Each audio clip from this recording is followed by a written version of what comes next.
is a presentation of the Oklahoma Sports Network. Any other use of this telecast or any pictures, descriptions, or accounts of the game without the Oklahoma Sports Network's consent is prohibited. It may not be reproduced or retransmitted in any form, and the accounts and descriptions of this game may not be used without express written consent.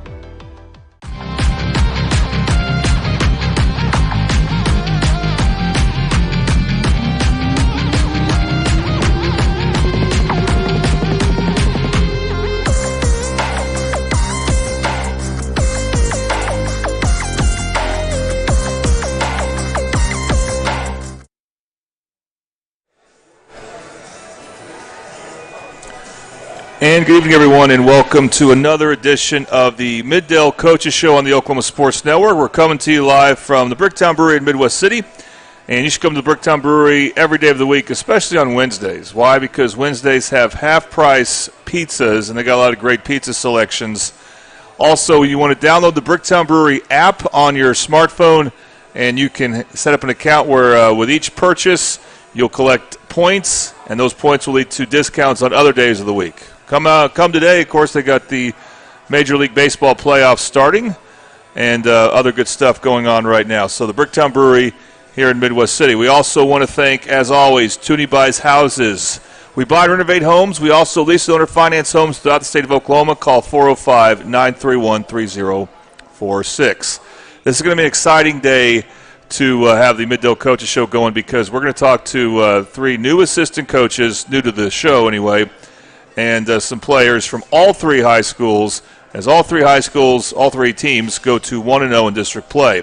We're going to start with Midwest City. First, let's go ahead and show you the standings in 5A District 1. As you can see, Midwest City is in a three-way tie for first place with Bishop McGinnis and their upcoming opponent, Newcastle. In fact, those are the next two opponents.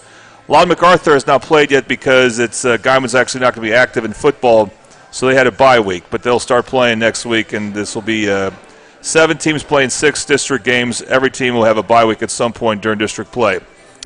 I'm happy to be joined now by Midwest City offensive line coach Stoney Burt, and then a couple of offensive linemen we'll talk to here in a moment. All right, Coach Burt, we really appreciate your time being here, and to get things started, let's talk about how you're brand new to Midwest City, at least this time around. So how'd you get to Midwest City and become the offensive line coach? Well, I know Coach Hall, and we had talked previously, and there was an opening that came up, and he called me, and we talked about it, and wound up getting the job. All right, and what is your experience coaching in football in general and then the offensive line? Well, I think this is my 32nd year of coaching, and most of my career I've coached offensive line most of those years. I've also coached on the defensive side of the ball.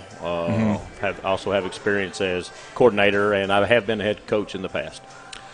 Okay, and as the offensive line coach, you also share the duties with Coach Walker. Yes, sir. So what do you focus on as the O-line coach during practice and in games? Well, we both pretty much, we watch the offensive line, and like in practice, it's kind of like which side are we standing on. So if I'm over here on this side, I'm watching the right guard and the right tackle, and he's over here watching the left guard and the left tackle, Makes it a little bit easier when you got two instead of trying to watch all 5. And the alternate duties watching the center? Yeah, we sure do. Okay. And what was the challenge like with this group? Because, you had one of your most experienced linemen left the team early, and so you had to fill that position, and just, you have to kind of mix and match some as well with different centers starting each game. What's been the challenge with that? Well, I think the biggest challenge is up until this point is, just trying to find those 5 guys that are going to be able to come together and gel and become our offensive unit, our starting offensive line. And like what you just brought up with a member leaving the team, actually playing center, this here is Dadrian Jones, and he's the one that's actually going to be playing center. Okay. And let's talk about the change you made from your Dell City game to the Southeast game. And it's wholesale changes. It's not like everyone lost their job, but there was some shuffling. Right. So I have, and you can correct me if I'm wrong on any of this, against Dell City, you're starting from left tackle to right tackle, Jakari Fletcher, DeMonte Jones at left guard. DeMonte Jones at left tackle, Ari Johnson at left guard, Domarion Jones at center, Deontay Buckner at right guard, and Samaje Malone at right tackle. That's right. And then all 5 positions got a new player. Jakari Fletcher started last week at left tackle, DeMonte Jones at left guard, Dadrian Jones, we were about to talk to him, at center, Daquan Washington in at right guard, and Domarion Jones at right tackle. Right. So far, okay. So that week must have been was it a tougher week of practice when you move around every position like that? Well, I don't know the sense, but our practices are pretty tough every day. But no, Okay. It's just, like I said, it's just getting guys in positions. It's something we talk about as coaches on the weekend. Try to where are we going to put where, whose skill set can go where, and so we talked about this lineup that you just read off there that played against Southeast for us. Linemen graded out very well, and we moved the ball well, and scored a lot of points. Absolutely, it did. You helped Jaheim Mahmoud out a lot, and we'll talk about him some as well. Let's talk about then the starters from this. That I assume we'll see a lot of the same this upcoming week. So, Jakari Fletcher at left tackle. So you had DeMonte Jones there. What made you decide to move DeMonte to guard and Jakari to tackle? Well, what we wanted to do is we wanted to put Jones. We wanted to put him at left guard. We wanted to get some more experience on the inside there on the left side. And then what that does is with Jones having the experience that he has, we have a junior on the left side of him at Jakari Fletcher, and then we have actually his brother who's a sophomore to his right, and then therefore he's a good leader on the offensive line, and he is able during the game situation to help either one of those guys to the side of him if there are any questions.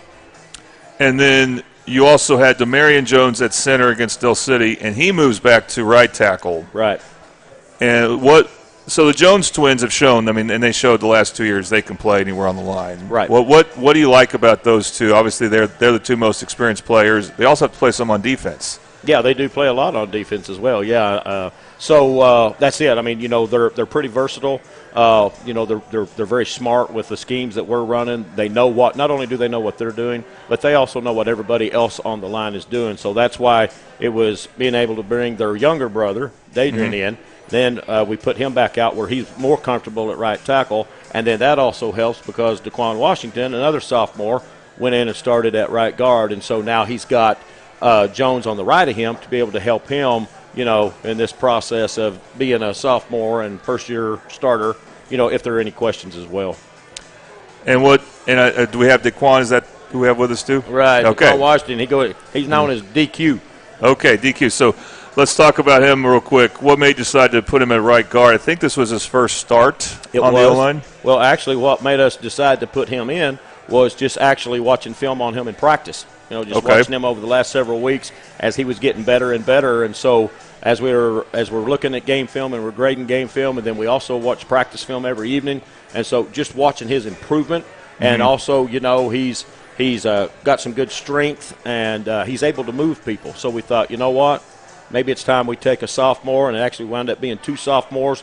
Got them up on the offensive line, and we were pleased with the way they played against Southeast. Yeah, they took care of the inside. There's no doubt about it. So that's who we have with us, as we already mentioned, Dadrian Jones and Daquan Washington, who goes by DQ. And Dadrian, good to have you on. We're going to turn you guys up now. What's your nickname? Day-Day. Day-Day, okay. Well, obvious question here, and then you talked a little bit to Tom Carpenter. I know it can be an adventure because he's not really an interviewer. He's just someone who likes to have a conversation whenever he talks to Coach Hall or whoever the players of the games are. But he wanted to get you on with your brothers. What was it like, though? That had to be cool for your family, for your parents, but definitely for you to be on the starting offensive line with your 2 brothers. What was that like? It felt good having them both on the same field with me. My first time playing with them ever. It just felt weird, but at the same time, it felt good to play with my brothers.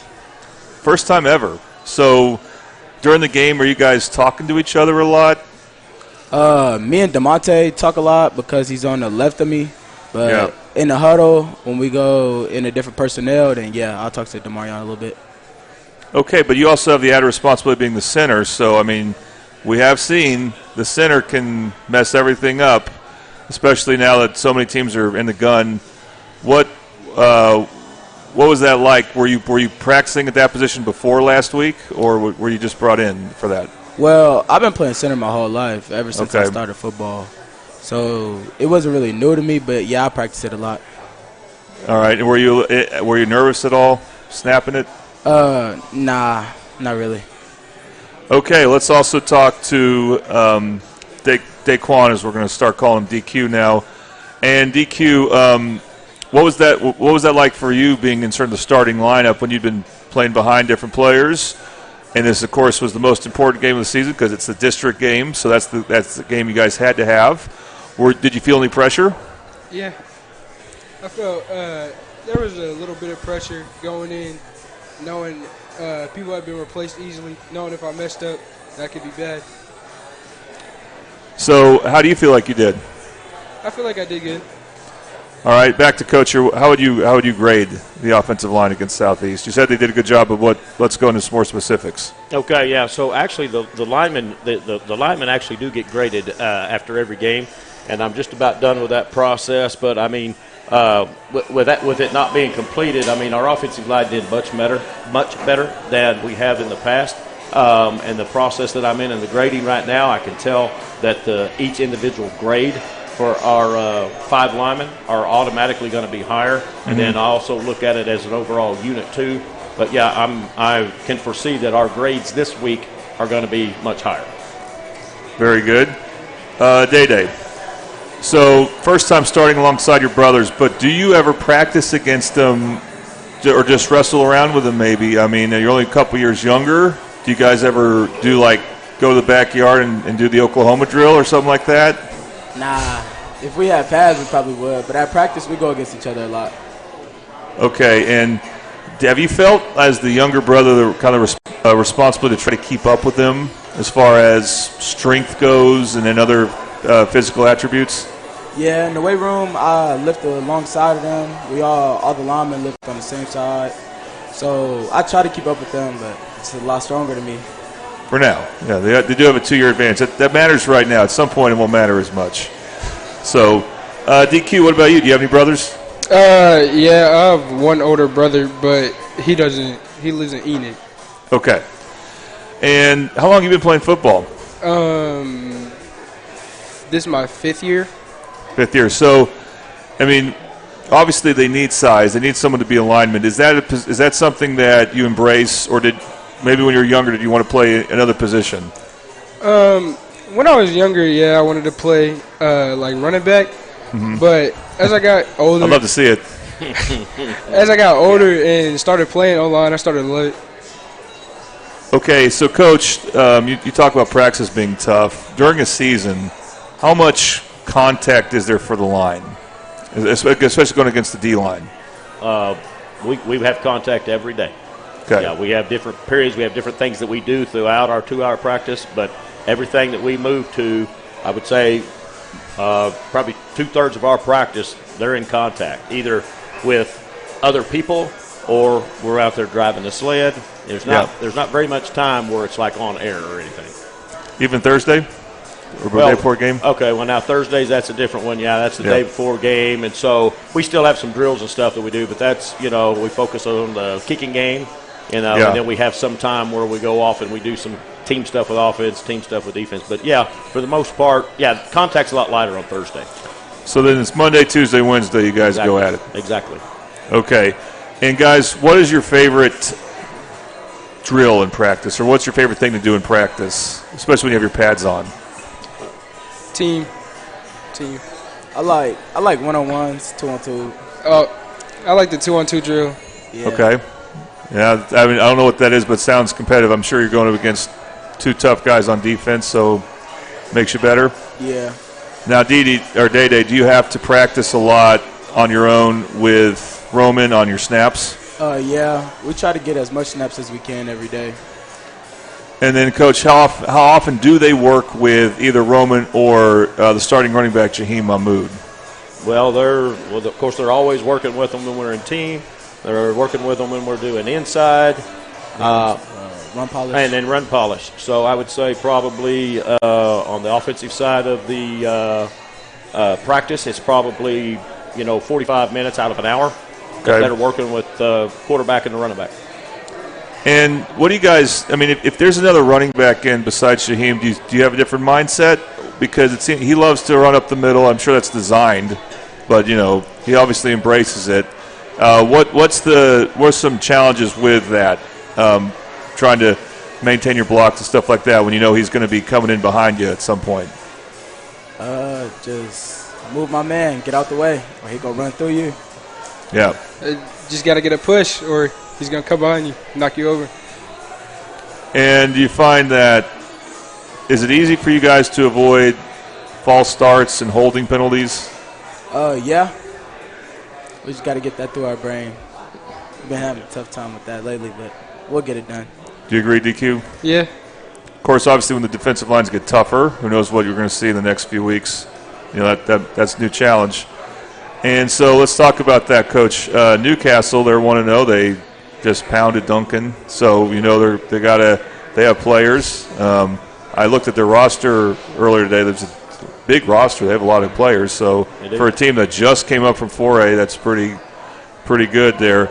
And I'm sure you've had a chance to look at their D-line with actual game film. And, of course, their games are also on the Oklahoma Sports Network like ours. Right. So what have you thought as you study their front seven? Well, they're big and they're strong. That definitely does stand out. So, it will definitely be a challenge for our guys up front because they're going to, the guys they're going to go against this week are bigger and stronger than the ones they saw last year. Not that Southeast isn't good, but you can just tell these guys are bigger and stronger. So they're going to have a big challenge ahead of them. All right, Day-Day, what do you think about Newcastle? Some big linemen up front, but I think we get a push. Okay. DQ? On film, they look big and physical, but really it's who wants it more. There you go. Yeah, for sure.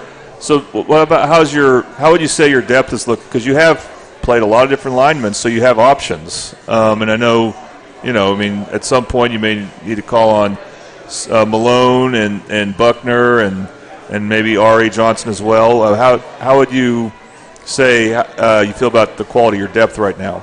Well, we feel good about it. We know that those guys have had some extensive playing time in the past, so we know that those guys can step in at any time and run what we're doing, because it's not like, we change. We have an overhaul from week to week. A lot of the things that we do from 1 week, we're still doing the next week.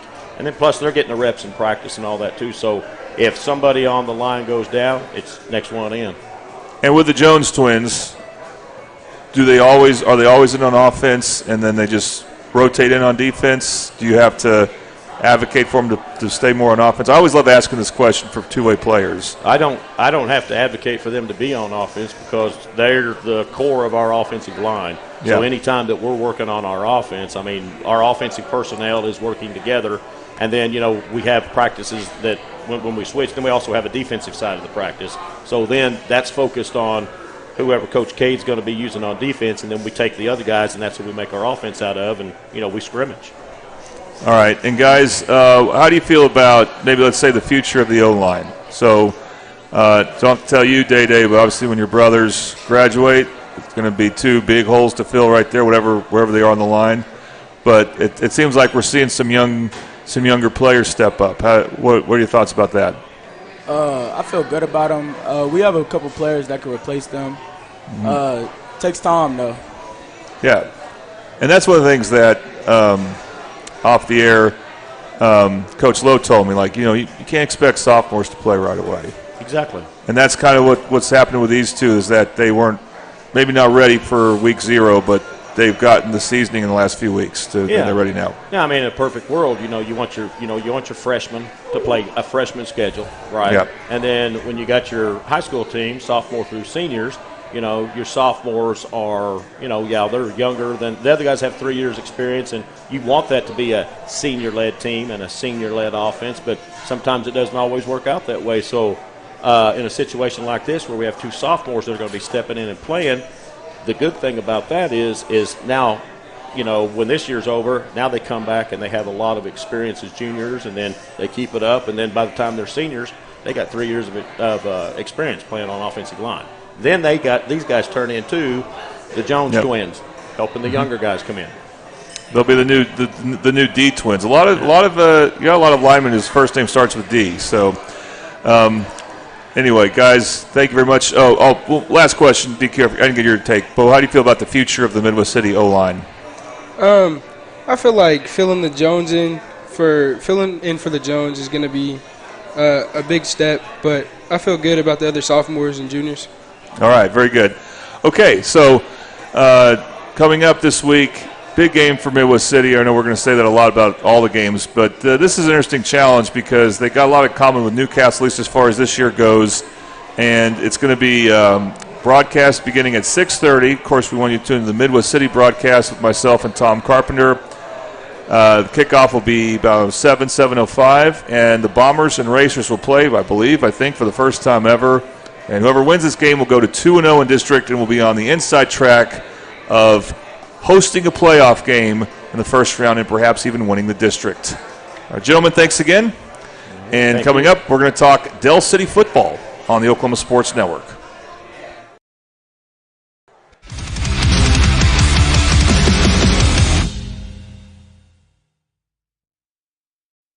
Whataburger now has new premium coffee. That means a brand new taste with new flavors. And it's coming in hot and iced cold. New hot and iced coffee from Whataburger, just like you like it. For the first time ever, Whataburger has iced coffee. So hey, get vanilla iced coffee with breakfast, caramel iced coffee with a snack. And for dinner, how about mocha iced coffee? Or just get plain. Nothing wrong with a classic.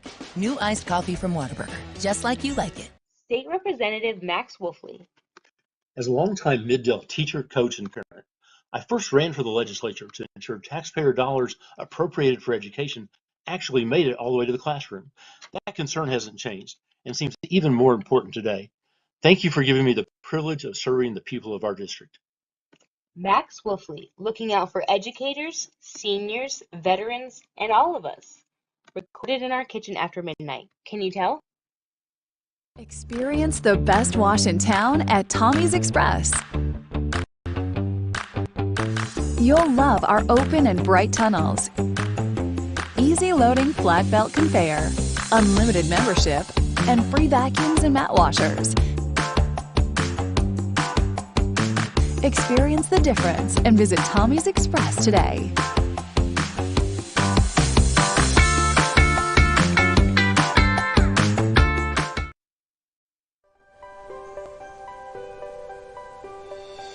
If you've lived in Oklahoma long enough, you'll know that we get extreme weather.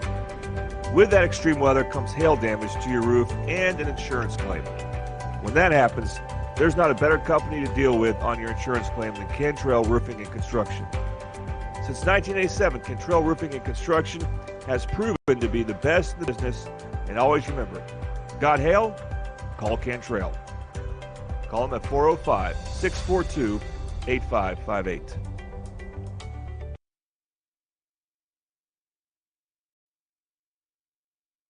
Have you ever seen an insurance commercial and ask yourself, are they really telling me the truth? Well, guess what? They're not. Somebody runs a red light, and you think all of a sudden their insurance company's going to be all neighborly about it? Insurance companies aren't in the business of saving you money. They're in the business of keeping your money. So remember, save our number in your phone so when tragedy strikes, call Rob and Will. College is more than just going to class. College is a journey. It's meeting new people and making new friendships that will last a lifetime. It's learning from professors who care about you and your success. And finding out it can be really fun and rewarding. It's discovering that thing you want to do for the rest of your life. Cameron University is all about helping you grow and succeed. Because your success is our success. Whataburger's Buffalo Ranch Chicken Strip Sandwich is back. Chicken strips. Chicken strips. Chicken strips. Ranch, ranch, ranch. Ranch. Buffalo. Buffalo. Ranch. Monterey Jack cheese. The Whataburger Buffalo Ranch Chicken Strip Sandwich. A beautiful masterpiece.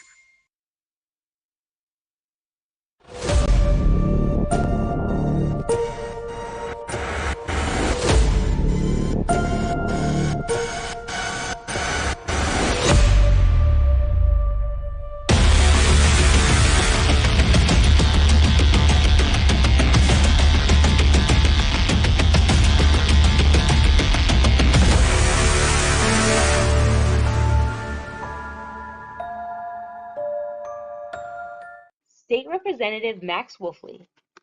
As a longtime Mid-Del teacher, coach, and parent, I first ran for the legislature to ensure taxpayer dollars appropriated for education actually made it all the way to the classroom. That concern hasn't changed and seems even more important today. Thank you for giving me the privilege of serving the people of our district.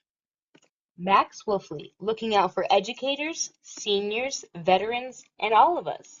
Recorded in our kitchen after midnight. Can you tell?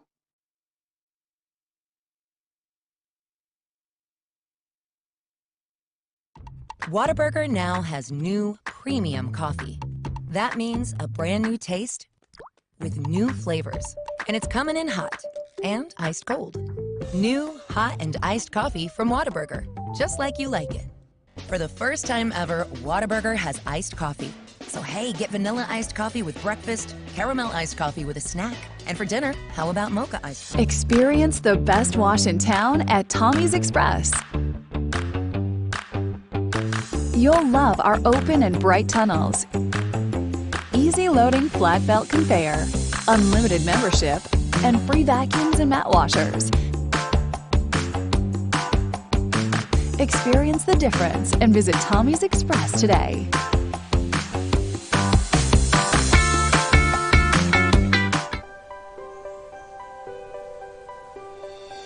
If you've lived in Oklahoma long enough, you'll know that we get extreme weather. With that extreme weather comes hail damage to your roof and an insurance claim. When that happens, there's not a better company to deal with on your insurance claim than Cantrell Roofing and Construction. Since 1987, Cantrell Roofing and Construction has proven to be the best in the business, and always remember, got hail? Call Cantrell. Call them at 405-642-8558. Have you ever seen an insurance commercial and asked yourself, are they really telling me the truth? Well, guess what? They're not. Somebody runs a red light, and you think all of a sudden their insurance company's going to be all neighborly about it? Insurance companies aren't in the business of saving you money. They're in the business of keeping your money. So remember, save our number in your phone so when tragedy strikes, call Rob and Will. College is more than just going to class. College is a journey. It's meeting new people and making new friendships that will last a lifetime. It's learning from professors who care about you and your success. And finding out it can be really fun and rewarding. It's discovering that thing you want to do for the rest of your life. Cameron University is all about helping you grow and succeed. Because your success is our success.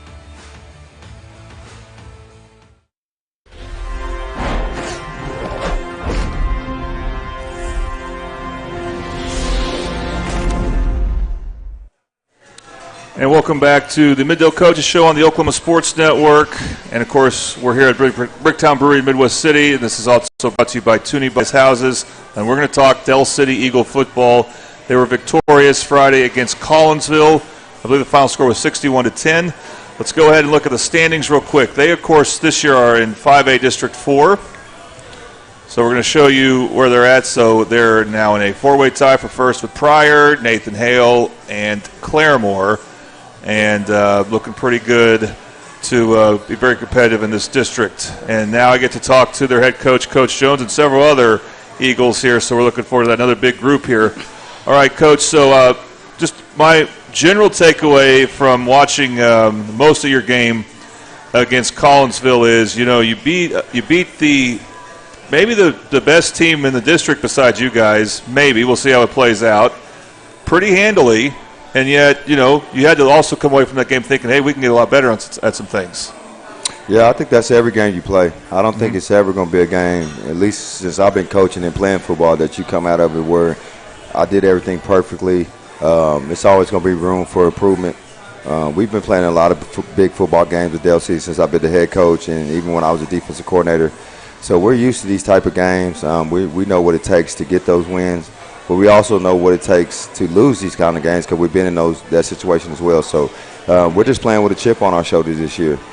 We feel like we left a lot on the table last year, so we just have a mindset, and we're working together as a family, and we know the standard that we set, and we're just continuing to move forward each week and each day, taking care of the small details, learning how to own our key word last week, our 2 words was owning it. So we want to own our mistakes. We want to own our standard and who we are as a program.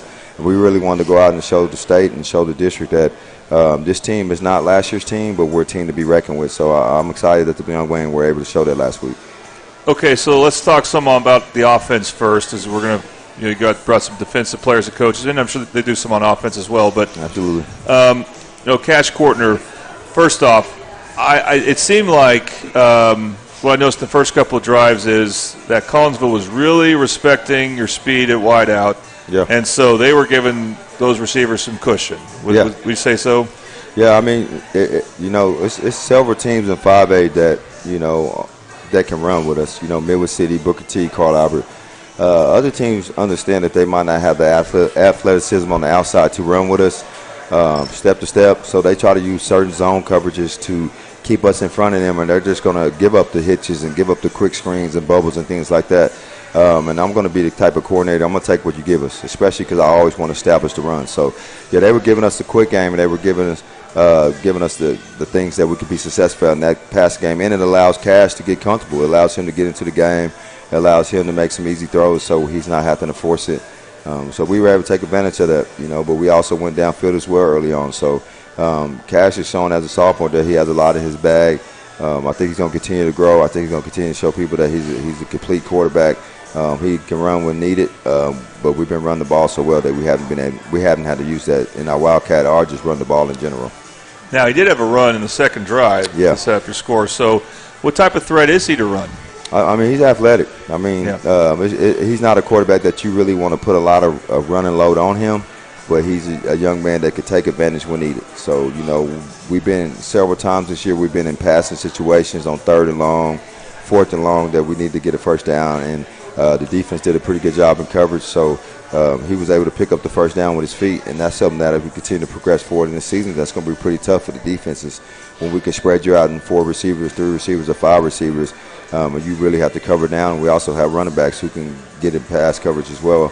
So whenever you have those type of athletes that spread you out, and we got an offensive line that could protect, it's just going to be tough when you got a quarterback that can tuck it and run for anywhere from 10 to 15 yards to get you the first down and keep those chains moving. Now, last week, you went for it on 4th and goal from the 21. It was probably too far for a field goal against Midwest City. You converted. And the second drive, you're in a similar situation. I don't know, about the same spot in the field. And it was 4th, I think, and 15. Yeah. And you converted there. And what do you attribute that to? I mean, converting in 4th and long like that, that's not supposed to be a favorable position to be in.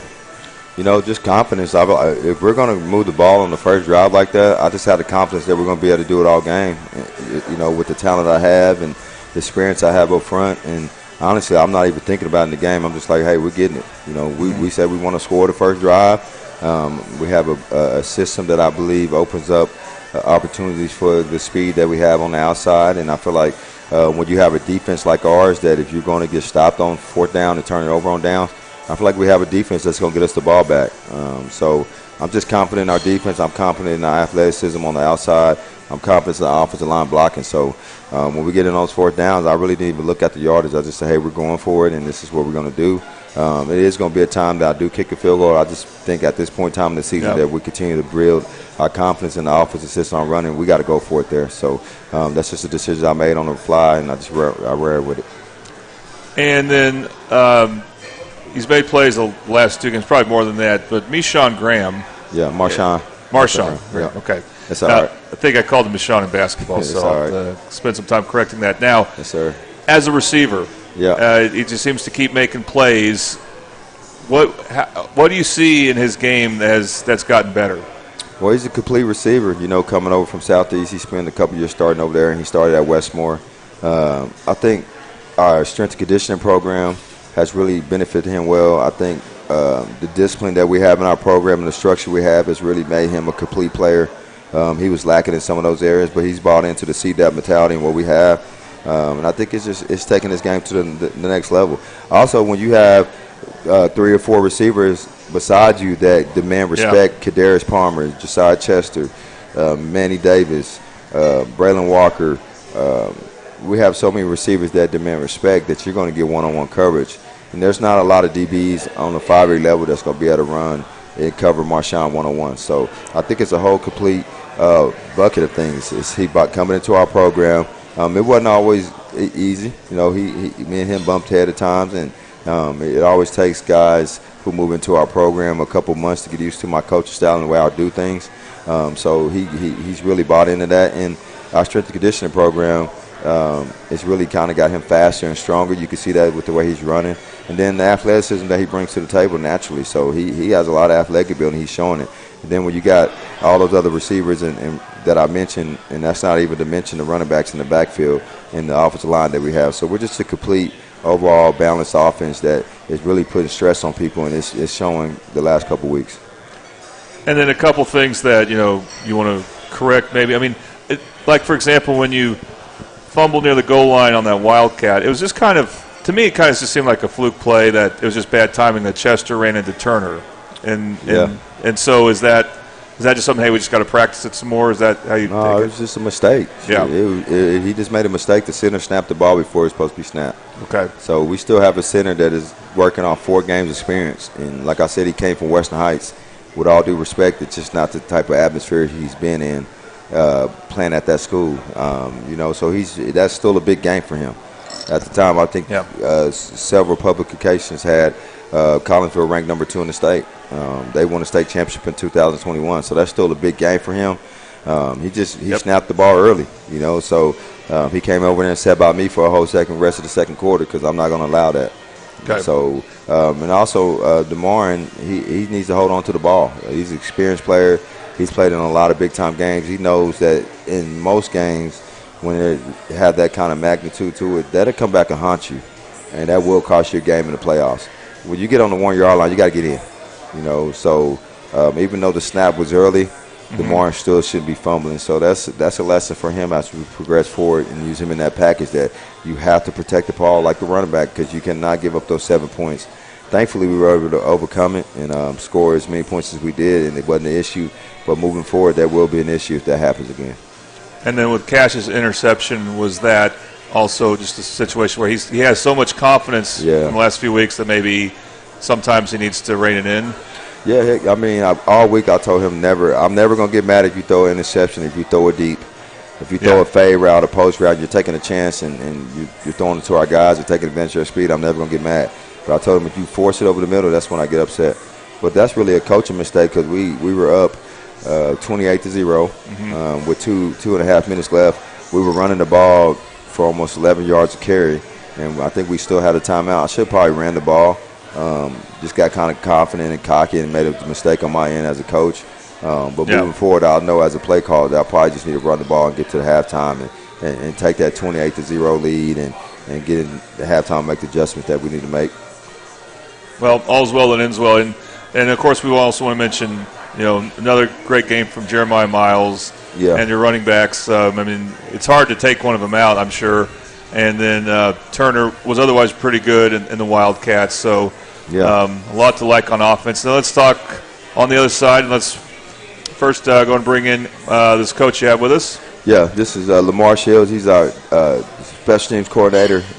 This will be going on his 3rd year. He's also our defensive line coach. He also has worked with our offensive line. And he's our strength and conditioning coach. So he wears a lot of different hats. He's a Del City alumni, former All-State and All-Track, All-State football player and All-State track thrower. So he has a lot of DC pride in him. He's doing a great job, and he brings a lot to these young men. He brings a lot to the program. We play football at East Central University. So we're just excited to have him. He's doing a great job, and like I said, and he's adding a lot of things to this program that has been very evident over the last couple of years. And Coach Shields, did you come on last year? No, I did. This is my 3rd year. Okay. No, you came on the show. Coach's show? You came on the show. Yes, sir. Okay, you can move the mic a little closer to your mouth. All right, I'm starting to remember that now. Okay, so great to have you on again, and let's talk defensive line then. So what would you grade your defensive line? This is one of our weeks where we was progressing very well. To hold a team like Collinsville to negative rushing yards, they graded out pretty well this week. I got mostly D tackles. Coach Kelly took on the D ends this year. As a defensive coordinator, he took on the D ends to help me out with the D line. But up front, we combined for 7 sacks, and then to hold a team that got a pretty statured offensive line sitting at, they were averaging 6'2", 6'3", 280 pounds. Yeah. So to have a offensive line like that and a key running back, I mean, unfortunately their running back didn't play, but to have a running back in the backfield that was pretty statured as the kid that did play, sitting at 6'2", 215 pounds, to hold a team like that to negative yards, they graded out pretty high. It was in the 80s this week. 80s, okay. And it did seem like their left-handed quarterback never was comfortable. And did you feel good about the consistency of the pressure you got on him? Yeah, I mean, I'm always hard on the boys, man. I always feel like we got something else to work on, but I'm definitely excited for what they bring to the table and what they put on film. Yeah. And on the special teams side, what aspect of special teams is there one you put more emphasis on than the other, like as far as importance goes? No. Everything has its importance within the game. You got to win on all 3 phases, man. We preach that to the boys. So special teams is just as important as offense and defense when it comes to running the play. If you're out there on the field, you got to give it your all every play. Yep. Okay, well, we're not seeing some things we're not seeing a lot of. We're not seeing a lot of punting. We're seeing a ton of kickoffs, of course. That's the way you want. So let's talk about that side of it. How do you feel about what you're trying for with kickoffs? I know there's always a strategy to it, especially if you're not always getting touchbacks. Yeah, for the most part, man, I encourage the guys to run down there and pursue, man. Try to take some shots, man. Don't hold back. No plays at all. Don't show any fear. Go down there and give it your all every play. Unfortunately, we haven't had the guy that's putting it in the end zone. Rickland, he had the most touchbacks last year, but with us having another kicker in that actually, you know what I'm saying, we can pooch and do different things to try to keep the ball out of certain guys' hands. I just encourage my guys to go down there and make the big play as if it was defense. Yeah. Which we have a lot of defensive guys on kickoff as well. Yes, sir. And then punt coverage, another thing you're doing a lot of because you force a lot of punts. And I know last year you had some exceptional guys in Braylon Adama returning and LaDainian Fields, and so you got some punt returns there. How do you feel about where you are as far as punt returns go? Up front, I mean, we got to do a better job of blocking the guys that we're supposed to hold up. Mm-hmm. But with having Black Wolf and Marshawn Graham back there, I feel like they just as talented as those 2 guys. Yeah. I mean, those guys are definitely special. They were special for us last year. But I definitely think once those guys get their confidence and they understand where we're trying to block when we go hold up, I believe those 2 guys will have the opportunity to get it into the end zone too. We had some great returns Friday. Black Wolf returned one to the 14, and then Marshawn, unfortunately, his got called back from a block in the back. But we had some great returns on Friday that showed me that they got the special ability to return them. And you made 7 of 9 extra points. I don't remember the name of your kicker, left-footed kicker, but Tony Rios. Rios. So how do you feel like he's progressing? I feel like he's doing a good job. I mean, I definitely don't want him to ever miss. You know what I'm saying? So we're focusing on that, focusing on just staying focused on our task, not worrying about what anybody else has going on, not worrying about the ball getting placed down. Just go through your progressions and make sure you get a good kickoff. Yes, sir. All right, Coach Jones, who we got with us as far as our players go? Started here, we got Javante Nikwe, starting real linebacker for us, and he plays a little bit of tight end, plays on a lot of our special teams. This will be his first year starting, doing a tremendous job. You can see him on the field all the time. He's a great tackler. He's doing great on reading his keys and making a lot of great plays, and he's doing great at getting after the quarterback as well. Then we got Chauncey Jones, a 3-year starter on the offensive line for us. He's really a great player for us. You know, he's been making plays on the offensive line for multiple years. A lot of experience playing in big games. He also stepping up on the defensive line and playing in the interior at defensive tackle as well. So we're extremely ecstatic about how he's doing things. And then you got Quaylen Goodman, another 3-year starter Same thing, man. Them guys have been making so many plays, have been playing for so long that it seems like they've been here forever. And I think we're starting to see the foundation that we've been building with the offensive defensive line here the last 3 years. So I'm excited to see these guys continue to progress forward this season as we continue to go forward and take care of these district games to try to be a district champion. Okay, I'm going to go talk to Chauncey first. Chauncey, sorry, then Javante, and then Quaylen. Okay. So, Chauncey, 3-year starter, is that correct? Yes, sir. And is this on both sides of the line? Offensive line first. Offensive line.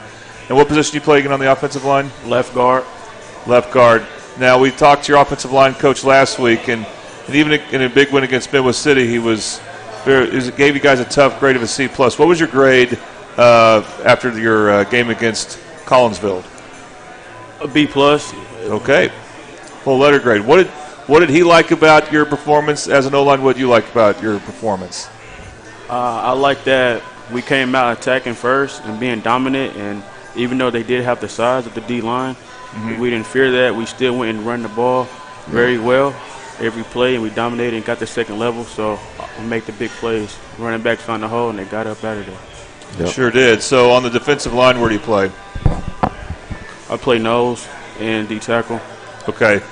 And do you rotate on the D-line, or do you just play a lot on both sides? Both sides. I play a lot.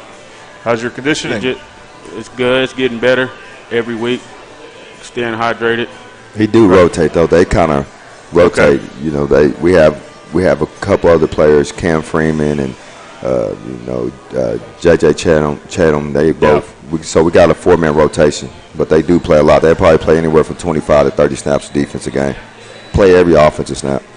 Okay. And do you have one position you like over the other, or one side of the ball you like over the other? No, sir. Both of them are just important. I like to dominate on both sides. So wherever one they need me at, I go there and do my job, do what Coach asked me to do. Okay, so we're going to talk to Javante next, and then Quaylen. So if you could go and give Quaylen your headset there. Okay, Javante, welcome aboard here. So how would you say your season's gone so far, especially at linebacker? I'd say so far it's going great, you know. On the defensive side, you know, our D-line, they're just bringing pressure, always being aggressive. Our linebackers, we're always filling holes, you know, just reading our keys, doing our assignments. And over top, our DBs, you know, they're always staying disciplined, always having their eyes on the wide receiver, and just always staying focused on everybody. And on the offensive side, you know, it's just the same thing. Everybody's being aggressive. Everybody's on the same page. And I feel like we can go a long way. Yeah, and so I noticed you. The second drive, I think it was. You had a tackle for a loss. Oh, absolutely. So it just and you could see the speed and then the power. But how would you describe that play? And just did you see an opening? Is that it, or what? When you talk about your cues as a linebacker, or how can you describe that? Yeah, I just saw an opening. Always remember, you know, we just do guard reading drills every day at practice. So I read my guard, he down blocked the hole open, I just shot the gap. Yes, sir. Yeah, and is that, as a linebacker, do you mostly blitz, play an area? Do you ever cover a running back? Yeah, I cover the running back sometimes, but most of the time I'll just be in the box, you know, playing run. Kind of depends on the call. Yeah. Sometimes we make calls for him to blitz. Sometimes he's just playing base to where he's reading his guards and kin. So it's just on the calls. But he does a tremendous job of when we are playing base. He's so athletic and fast that he can turn a base play into a blitz to where he's reading guards and triggering right now. I'm really ecstatic about where he's at in his progression, especially with him only having 4 starts. Yeah, so you're one of the outside backers? Yes, sir. Okay. Let's go ahead and talk to Quaylen Goodman here. Quaylen, and how many years have you been starting? 3 years. 3 years. So yes, sir. You've been starting alongside Chauncey this whole time. And yes, sir. And you also are a two-way player? Yes, sir. Okay, and how would you grade your performance on the offensive line and then the team's offensive line grade? Do you agree with the B+ for the team? Yeah, I pretty much agree with them. We played as a unit, so we played pretty well. So, and I was pretty much played pretty well. Okay, and what do you like, run blocking or pass blocking better? I like run blocking. I like pulling. Yeah, I like pulling. Okay, I think we talked about this before. He can pull pretty well, and then that doesn't just take size. You got to be quick. You got to be physical. You know what's coming. You know, he sets the tone for us a little bit. We knew he's a tone setter for us. We won. Did we start with a pull the first play? I can't remember. Yes, sir. We did. Yeah, we started with the pull, and we didn't even gain. I mean, we probably gained like 2 yards, but we let that defensive end know that Del City's something to be reckoned with. You know, and that's the way it's going to be moving forward. Now, does it take a couple seasons worth to get really good at that, or were you pretty good at that as a sophomore? I just think it came to me because I play defense. So okay, yeah, same thing. And do you have a preferred side of the ball to like to play on? Yeah, I'm prefer. I like defense better.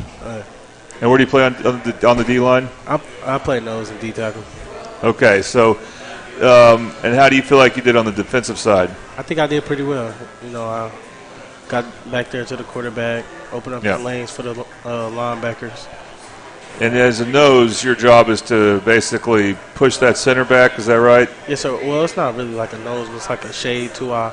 Okay. But pretty much holding down that A gap. Okay. And do you and Chauncey ever go up against each other in like the Oklahoma drill or in other ways in practice? Yes, sir. All the time. We make each other better every day. Okay. And who usually wins those battles? Chauncey. Me. Chauncey. Okay. Nah. I think it's even. Okay, good. Iron sharpen iron, so. Exactly. That's what you need. Good against good.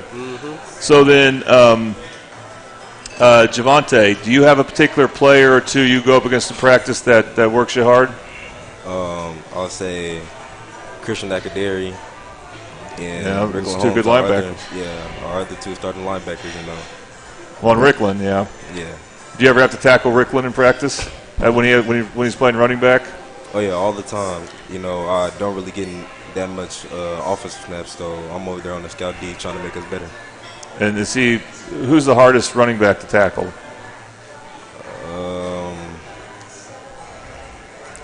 They're all tough, huh? Or maybe not for you. I don't know. I know Rodney Fields was tough. I tell you that. He was a beast. Ain't nobody want to tackle him. I promise. Yeah, well, all three of them, all three had big runs. Yeah, absolutely. So they're pushing each other. You know, when you're splitting carries, and you know you're gonna get about 8 or 9 a game, it makes you more hungry to take care of business when you do get it, because you know somebody else is coming in and they're gonna take care of business when they get it. So it's a positive motivator. It's a selfless thing that we got going on. I'm really enjoying it right now. Okay, so if you guys could trade your headsets back, and I'm going to ask you, Coach Jones, about this game coming up Friday. I think you've played 3 straight road games, if I'm not mistaken. Oh, you saying we just got done playing 3 straight road games? Got done. Yeah. Heck yeah, we're ready to be home. That's what I was going to ask. So you feel good to finally be back at the friendly confines of Robert Calsu Stadium. Yeah. And so I want to bring that up. But also, Tulsa Memorial is one of the teams in your district you are familiar with, because they came with you to move from District 3 to 4. The other 2 teams you've got to be familiar with are Claremore and Pryor, because you played them in the playoffs last year. Yeah. So, but Tulsa Memorial at home, what's been the week of preparation like so far and all that? Well, just as going being back home, I think it was needed for us to get away for a little bit and get back grounded and get back on what we need to focus on, especially because, you know, we built a standard here of winning and losing that first game. A lot of naysayers and everybody was kind of questioning where we were going to be, but we knew who we were. And it's good to come back home with us have set an example in 3 straight games that Del City is who Del City is. So now we get to come back home and play in front of our family and community, and we get to show them that this is going to be a good show on Friday. You know, like I said last week, we don't play to our opponent as far as the way we prepare and practice. We're going to have physical practice regardless who we play. If it's a big game, if it's a playoff game, we're always going to prepare the same way. And Tulsa Memorial brings some unique challenges as well. They haven't had the tradition in football that they had in basketball, but they got a lot of great athletes. They got guys that if you go out there and you just assume that you're going to just show up and beat them, that they can make you look silly at times. So we have a standard that we're going to go out there and play hard and physical. We're going to try to we're treating it just like we did with Collinsville. We want to really put our presence on them to let them know that Del City is a physical football team. I think a lot of people think when they think of Dell City, they think athleticism, and they just say, Dell City's fast and they're athletic. What they need to know is Dell City's a physical football team. We're going to run the ball, and we're going to establish the run, and then we're going to stop the run, and we're going to get after the quarterback. So regardless of who our opponent is, we're always going to prepare in a way that it will show up on Friday as a physical show for everybody to see. All right, Coach Shields, when you prepare for a team, do you watch more of their offensive line, or do you focus more on their special teams, or is it a bit of balance of both? And what do you think of Tulsa Memorial? It's a balance of both. They do certain things well that we definitely have to prepare for, as if with their athletes on their kickoff return. They definitely have some guys that can make you look silly if you don't stay in your lanes. Yeah. If you don't fit in the right holes as far as offensively. I feel like we have the guys up front that can compete with any team in 5A. And with us being physical, I mean, that's my aspect, man. That's how I preach to them every day, man, physicality. And then I take the initiative to make them go against each other. Those two right there. And I got two other D tackles that rotate, so they got to go against each other every day. Yeah. And it's a physical practice. Like today, I jumped into practice. Really? I jumped into I'll practice. take video of that.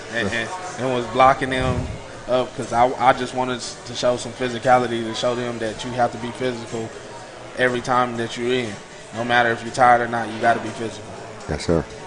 All right, Chauncey, we'll start with you amongst the players. And by the way, just realized you guys haven't won at home yet. You're 3-0 on the road, and you have that one loss at home. So yes, sir. We'll be looking to change that. But what's your feelings about Friday night? About Friday night, I just feel like if we just come out and keep doing how we're doing and just practicing what we practice, then the game is the easy part. Keep practicing hard and staying together as a team.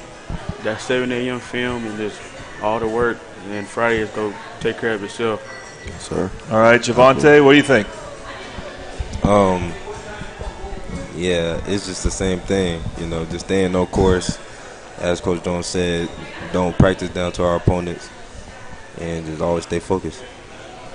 All right, and Quaylen, I mean, Chauncey mentions 7 a.m. film sessions.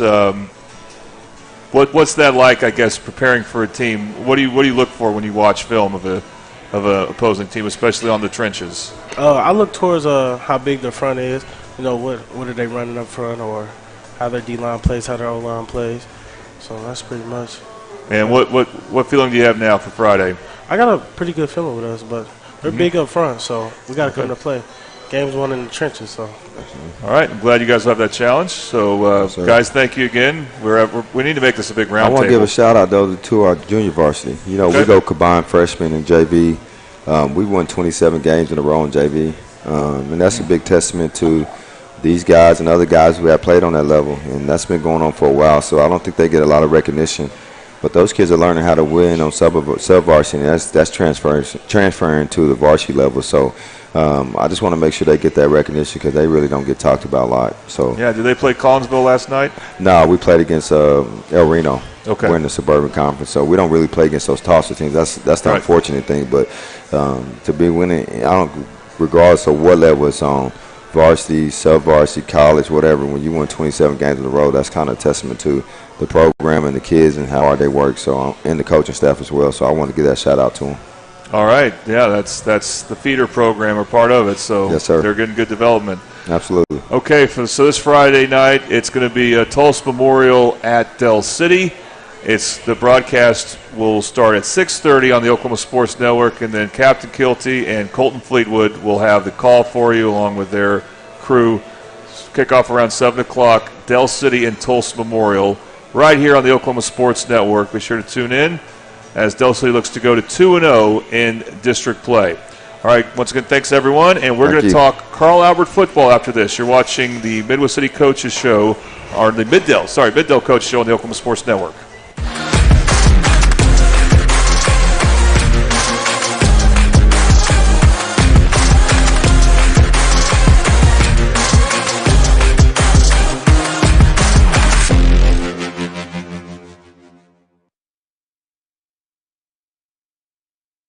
State Representative Max Wolfley. As a longtime Mid-Del teacher, coach, and parent, I first ran for the legislature to ensure taxpayer dollars appropriated for education actually made it all the way to the classroom. That concern hasn't changed and seems even more important today. Thank you for giving me the privilege of serving the people of our district. Max Wolfley, looking out for educators, seniors, veterans, and all of us. Recorded in our kitchen after midnight. Can you tell? Experience the best wash in town at Tommy's Express. You'll love our open and bright tunnels, easy loading flat belt conveyor, unlimited membership, and free vacuums and mat washers. Experience the difference and visit Tommy's Express today.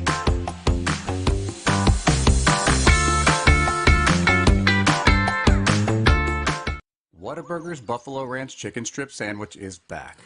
Chicken strips. Chicken strips. Chicken strips. Ranch, ranch, ranch. Ranch. Buffalo. Buffalo. Ranch.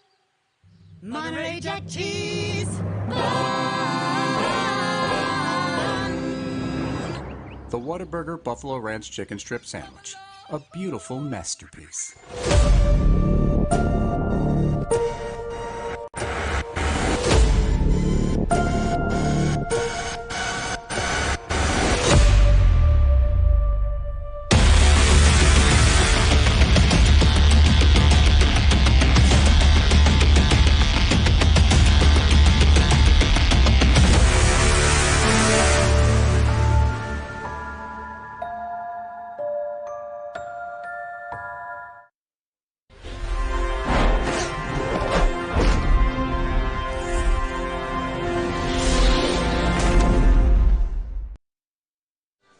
All right, welcome back to the Mid-Del Coaches Show on the Oklahoma Sports Network. We're right here at Bricktown Brewery in Midwest City. Please come by any day of the week. They've got baseball playoffs going on right now. And, of course, this is also brought to you by Tooney Buys Houses. And Tooney Buys Houses, they buy and renovate homes. They lease, own, or finance homes. And the number to call, of course, is 405-931-3046. Okay, I'm excited about this. We get to talk Carl Albert football live with one of their assistant coaches, someone I'm familiar with because we've talked about baseball quite a bit the last 2 years, and he's come on the show a few times to talk about getting his team to state and winning states. So, but he's also a football coach, and that's Ryan Whiteley, and we got one of his players. Thank you for being here. Yeah, you bet. Thanks for having us. Okay, so talk about how you got to be the come on as a football coach. When you came to Carl Albert, was it kind of a package deal? You're going to coach both football and baseball?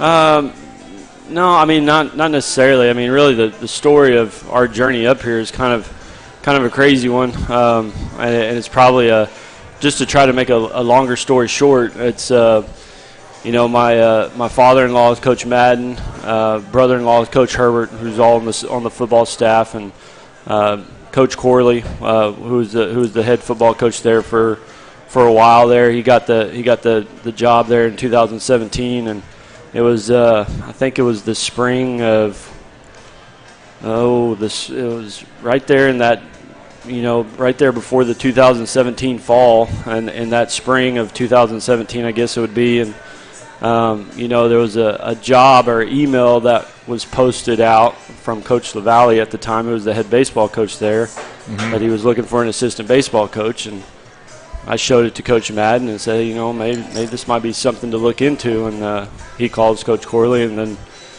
one thing leads to another, and then all three of us end up at Carl Albert. It's been an excellent move, and it's been a great place to be. So you've been coaching since 2017? Yes. Okay. Do you get tired of all the winning? No. I didn't think so. No. It's definitely it's a place where, when you come in from the outside, you look into it, and you can't describe it, I guess, until you're actually into it. But right. Just being here and being involved with it for the years that I have been, it's I will say this: it's not something that just happens. Our players, a true testament to them. They work extremely hard. our coaches that we've had. I mean, a lot of the coaches that were on staff whenever I came to Carl Albert were still there, and they were there long before I got there. And those guys work extremely hard, and it's just a great place to be. Okay, so let's talk about this team here. In particular, as a wide receiver coach, what's the normal practice like for you working with, especially when they break them up into different units? Yeah, it's Coach Starr and I, we coach the receivers, and so we kind of sit together on Sundays and kind of come up with our schedule for the week, and we just kind of focus in on what it is that game plan for the week's going to be, and usually we come up with some drills where I can take half of them and do a drill, and while he's got the other half doing a drill, and then we flip it, which works out really well.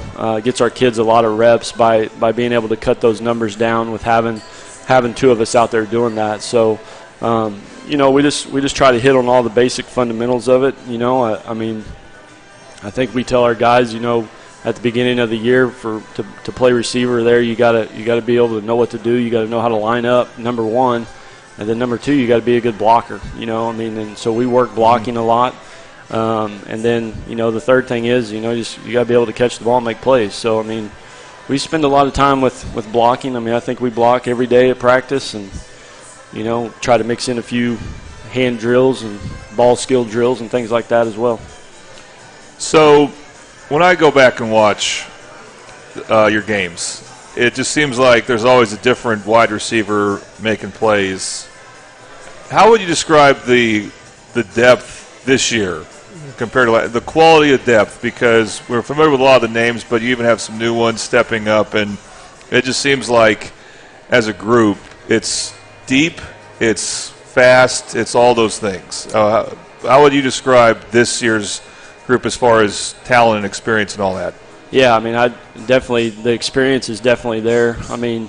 We were just talking about it when we were eating dinner over there. We've got a ton of seniors that we have this year in the receiver position, and those guys have been working together for the last 3 or 4 years together, and it's been fun watching them come through. And again, it's they're great players. They not only are they good receivers, but they're good players, they're good young men, and it's just been real fun with those guys. But like you said, we've had so far through the first 4 games, we've had eight different guys touch the ball at some point, which is good for us. It's something where we have guys like Trinae and Tristan that people are going to see on film and think hey, we got to go try to figure out a way to double cover this guy or whatever. But then you're going to leave somebody like Todd singled up, and he can do some things too. And we got a lot of guys that can just go out there and do a lot of things. Christian Oku's another one that he gets in. He's really good in there. Byron Stubbs is coming along in there. He reps in there behind Tristan's son. So, Cooper Brackage is another guy, another receiver that we have that's a senior. It's just it's a very deep position, I would say, that we have with those guys, and the experience is there as well. They've been in the big games, and they know how to handle it. So a little bit about the game Friday. Not a whole lot to talk about. But you guys probably knew you're going to win comfortably. So I think, it's hard to keep track because there's a lot happening on special teams and on defense. But the first 3 plays from scrimmage were called pass plays. Was that kind of an idea of, and I know you don't call the plays, but I know you're in on the offensive game plan, I assume, that you guys wanted to pass the ball some early on, and so for when the score got out of hand, you have to maybe run the ball more? Yeah, I think, that was kind of the mindset behind it, is that, we wanted to try to get our guys some work, out there at the receiver position and let them catch some balls, and, we felt like we needed to do that early. So, we kind of game planned that to come out and throw early and then put it on the ground and run it some, later on in the game. And one of the touchdowns went to a tight end, Maddox Wilkerson. Are you involved much in coaching the tight ends as far as when they run pass plays? No. Coach Copeland handles all of our tight end stuff. So he does a good job with those guys. And no, I don't have much to do with them other than clap for them and cheer them on whenever they catch those touchdowns. Okay. Well, So Tristan Haynes and Trinae Washington, everyone knows they're committed to OU, and they've been offered since at the end of their sophomore season with different D1 programs. Let's start with Tristan. What makes him so dangerous as a receiver? I mean, speed. I mean, he's fast. He can get him into open space, and he's gonna make plays. I think that's one of his main things for him is that we usually play him in the slot and try to throw RPOs and things like that to him and get the ball in his hands quick and let him run with it just because he's a really good runner and he can outrun a lot of people. Okay, and Trinae Washington, what they say about him is, first of all, he's a great punter. Yeah, but also he's going to maybe play tight end at OU. So is he more of a physical receiver? Yeah, I mean, I would think so. Trinae's he's just a big guy. For a receiver, and especially in high school. And I think that's definitely to his advantage is that we can throw it up to him, and we feel comfortable throwing it to him, and he's going to go up and get it. He's got great hands. When catching the football, I've seen him make tons of catches in practice that are just one-handed, just snag it out of the air type catches, and he does a really good job too. And Trinae's and all of our guys are, but Trinae's bought into the blocking part, and he does a really good job blocking out there in space. Which if they did make that move at the next level to put him at tight end, I think he would excel there as well, just because he is a physical athlete and can get down in there and do some blocking as well. And we know Tristan's a good blocker too. Oh yeah. All right, let's brag about this next guy, Todd James, who's the player with us now. What can you say about Mr. James? Oh, Todd. He's just come along a long ways, since he's been around, and he's kind of in and out there, kind of a little bit last year as far as mixing into the personnel, and then I think this year he's kind of come on and really kind of settled into that that starting role right now, and but he's done an outstanding job, and again, just another guy that just comes and shows up every day, works his tail off, and just has gotten a whole lot better. I would say that just as far as being a receiver and just being able to, the skill of catching the ball has gotten a lot better at, and the blocking and all that stuff again. And those guys, even Tristan and Trinae, when you think about those guys, and Todd and all of our guys, as they go through their high school, as they go through the program, and they're in the weight room, you can just see them develop and get physically stronger. And I think Todd's done that as well. And but yeah, he's done a tremendous job, and he's got a few touchdowns in the Eisenhower game and had a long reception in that game, so that was good to see. And he kind of plays in the role of the receivers for us, which doesn't necessarily get a ton of balls at him, but the balls that he does get, he's done a very good job of making plays with them. All right, Todd, welcome. Well, glad. Just maybe move the mic a little bit closer to your mouth there. It's all right. And now, so first of all, let's establish this: you're not related to Marcus. No. You're not related to Tayshawn. No. A lot of good athletes with the last name James. You have to admit. Mm-hmm. So it's becoming a good name for Carl Albert. Yeah. When you're one of the starting wide receivers, you normally go 3 or 4 wide. Yeah. Or it just depends. Yeah, it depends on the personnel. We're usually 3 or 4. Okay, so if you're in there in the starting lineup, what determines what side of the field you go to? We got color cards, and it's Rip, Liz, right or left, and that determines. And then we got H, which is like our trips formation, and that's really what determines it, the H of the right or left calls. Okay, do you guys get the letters X, Y, Z, or is that not something you do, terminology you use? H, Z, and X, and then strong X, weak X. Okay, and how would you say you've gotten better as a wide receiver from last year to this year?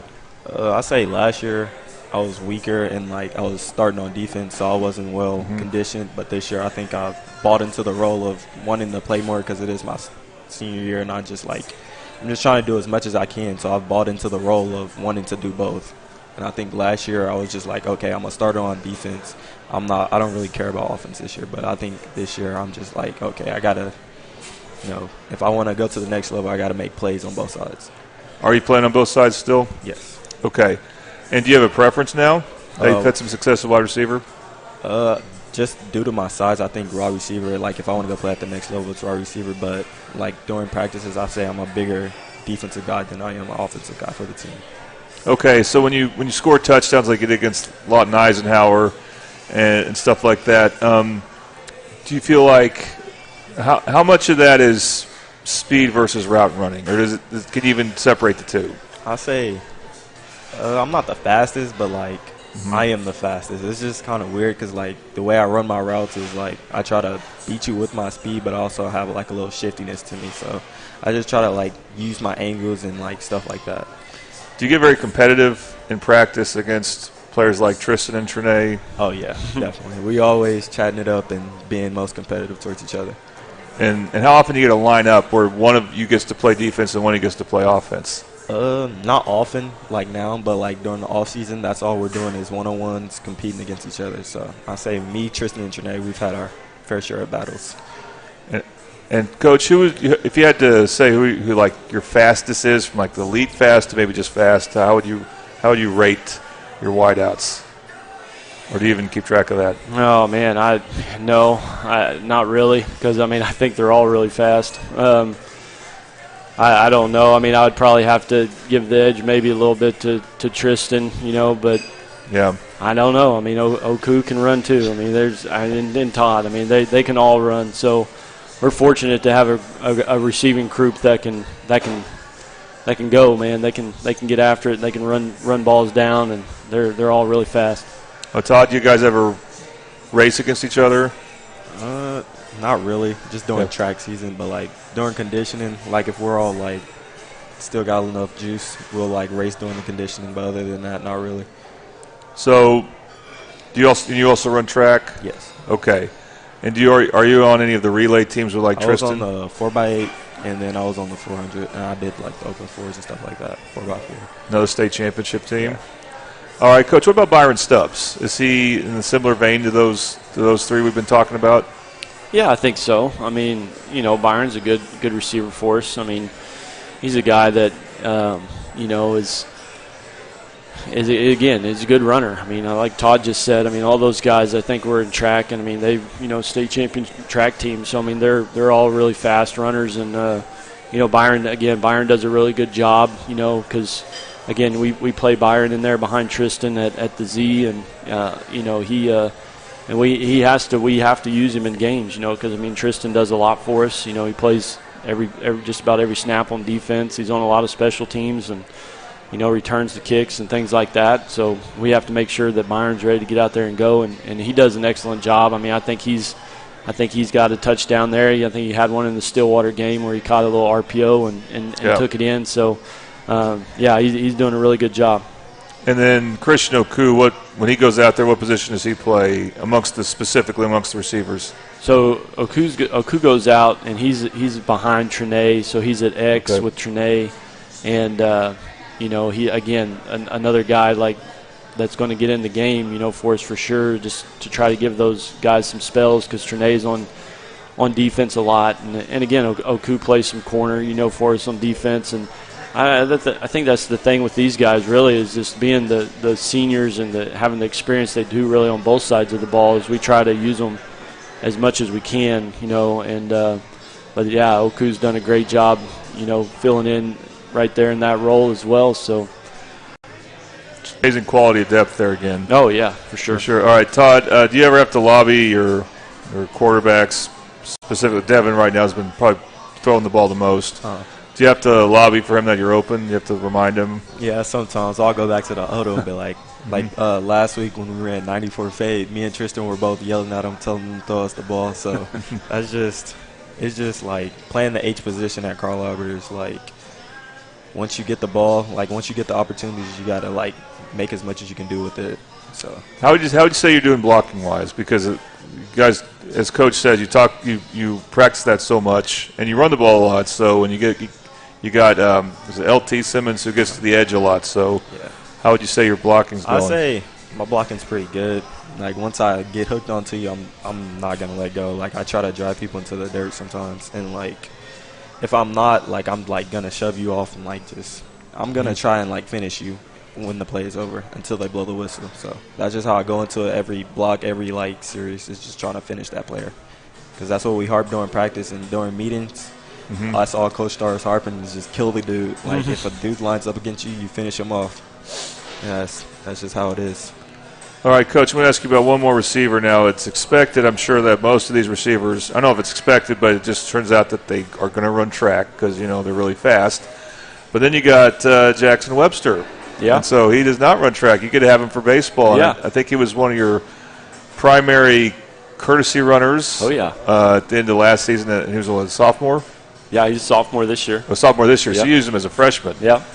So that's got to be nice that, hey, there's someone I can have for baseball, but also he's made plays on the football field. Oh, yeah. Yeah. I mean, I throw a little pitch in every now and then to those guys, you know, just tell them to come out and run the bases or come out and play a little baseball. But, you know, no, Jackson he does a really good job as well. You know, like you mentioned, I mean, we've talked about those seniors and Jackson, you know, being a sophomore, he's mixed in some there with us as well. And, yeah, I mean, he does. He does a really good job, and he did a good job last year on the baseball field for us, and he's doing a good job in football this year as well.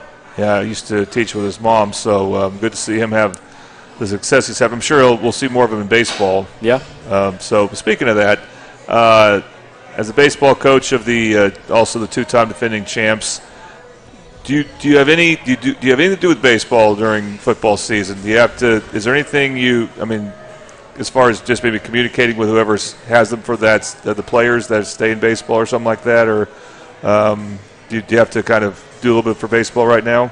Well, as far as the guys that are just in baseball, just doing the off season, I mean, they're pretty much turned over. Coach Milford's running that, and I mean that's good. It's good for what we have going on, and he's been on staff with us for a while. So I mean, I kind of rest easy knowing that they're in good hands over there and don't have to worry about those guys. But you know, yeah, you have those little things you have to do, like you have to make your schedule and things like that. But you know, once that's done, you know, and we get that knocked out there in the beginning of September, then it's pretty much grinding on the football field. You know, try to think as little about the baseball side of it as you can. You know, just to stay engaged with the football guys and what's going on there.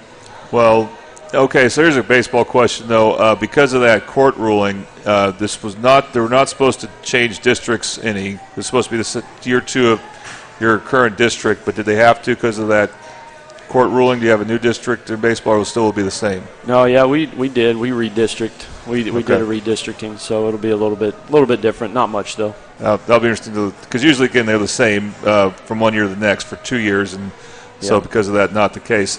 And one last baseball question: have you been you interested in any in the playoffs, Major League Baseball playoffs? And in fact, they had a non-playoff game, a makeup game yesterday afternoon. I don't know if you caught any of that between the Mets and Braves. That was one of the most wild games I've ever seen. Yeah, no, I wish I could say I did, but I don't. I don't think the Cardinals are in it this year, so I don't kind of stop following it at that point. But you know, it's just again, I mean, once football starts, there's not much time to really keep up with that anymore. So I mean, I'm watching a little bit of it right now on the TV here in Bricktown, but in the restaurant. But that's about all I've seen in a long time. Well, I just hope the Dodgers go all the way, or at least make it the World Series, because I want to see Shohei as much as possible. Oh, yeah. There you go. All right. We're going to talk real quick about the game coming up this week. So, Todd, we'll start with you. First off, El Reno did win, so they're a 1-0 team. Mm-hmm. And even though you guys played them in the playoffs last year and ended up winning comfortably, and they didn't win their game last week by much, still, you guys have been away, I think, for 3 straight games like Dale City has. Mm-hmm. Are you happy to be back home? I am. Traveling, we've been traveling, hour plus the past 3 weeks, so it just feels good to be on our home field. Well, Western Heights was a long trip? Yeah. I'm kidding. I'm poking you there, but that can't be too far away. But all right. Have you watched El Reno, as far as the players you might be going up against, receivers, defensive backs? Not really. They're more of a zone team, so not really. I haven't been really focusing on them for their defense. I've been more focused on their offense because they ran the ball 73 times for 390 yards last year. So we're really Okay. emphasizing on stopping the run this year. Well, you have done your homework, though, with that, obviously. Coach, El Reno, and, of course, I don't know what it looks like for you. When you scout a team on Sunday, I assume, you pay close attention to their secondary? Yeah, I mean, we all do that. We, offensively, we come in, on Saturdays and we look at the film of our game the night before, and then we just kind of, just watch on our own and just kind of come up with little ideas on our own, and then that Sunday evening we come in and start putting all the ideas together and really trying to come up with the game plan that we want to use for that week.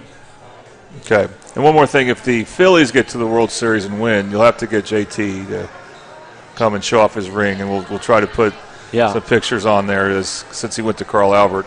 Yeah, we I think last time they got in there, we had a little watch party with the baseball team, so we'll have to get that going again. I guess that's who I'd be rooting for since Right. he's in it. So either Phillies or Dodgers for me then. Yeah. Okay, but as long as it's not the Astros, which they had a setback today, so that's good. All right, well, Todd, last thing, any leaning as far as what you say next level, like college-wise? Yeah, I'd say more like D2. That's what, like, the people that have been talking to me, like UCO, ECU, teams like that, that's like, but, like, I don't have much film for receiver. Like, I want to go play receiver at the next level, but I don't have much film, so I have to, like, keep working and go to camps and stuff like that. All right, I hope you get that opportunity then. All right, Coach, good to talk to you again. And Todd, good to meet you and talk to you. And Carl Albert will be playing El Reno this Friday night. Again, they're coming back home, so all three high schools are actually playing at home here for Middale. And Carl Albert's playing a team that's also 1-0 in district play, so one of these teams will look to go to 2-0. The coverage, of course, will start at 6:30, kickoff around 7. Kirk Norman, Coach Goff will have the call for you. And we want to thank all the coaches and players for coming. We had a loaded show, just a lot of football tonight, and we loved every second of it. I want to thank Alicia Wooden for what she's doing at producing. Dedrick Jones is helping out with the moving the camera from one person to another. We thank both of them. And please be sure to tune in at some point and check out all three high schools tonight or this upcoming week, as all three look to go to 2-0 in district play. All right, that'll do it for us. You've been watching the Middale Coaches Show on the Oklahoma Sports Network.